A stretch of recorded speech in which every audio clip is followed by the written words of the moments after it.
Tomato concasse has many applications. The first thing you're going to do to prepare tomato concasse is to score the tomato in the flower end just by creating a shallow X, and then remove the core of the tomato, and then drop the tomatoes into boiling water. The cooking time for this step is only about 10 to 15 seconds, maybe 20 at most. So you want to have ready, before you even begin the process, a slotted or perforated spoon and an ice bath so that you can move quickly when the time comes.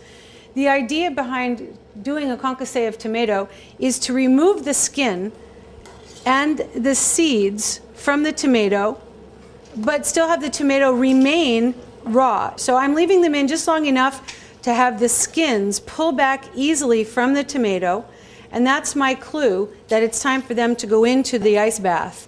Right? And they only need to go in here until they lose their heat. They don't need to stay in this ice water for very long.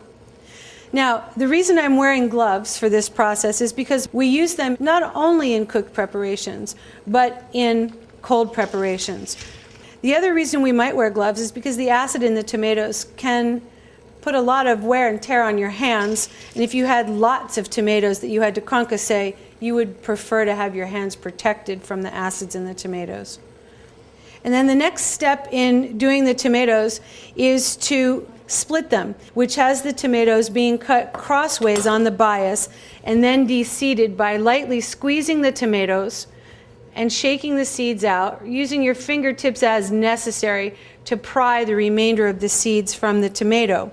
The other way in which we de-seed tomatoes would be to split the tomato lengthwise and then quarter the tomato so that we can make a fillet, and that cut is especially good for when we're making soup garnishes or a garnish for a garde manger plate or an appetizer plate. For rough chopped tomatoes, you're going to take the seeded tomato and just carefully chop it roughly, consistent in size, but not necessarily picture perfect in its shape.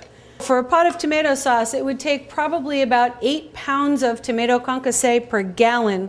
So that means doing a lot of concasse if you're going to make tomato sauce from scratch and not use canned tomatoes.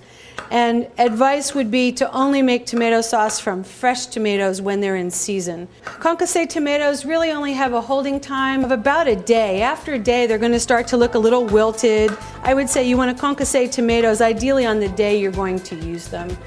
If you were going to make a marinated tomato product, you could in fact marinate these or steep these in a seasoned oil. For salsa, you would probably marinate them in a mixture of lime juice and a little bit of vinegar and seasonings and let the tomatoes steep in that.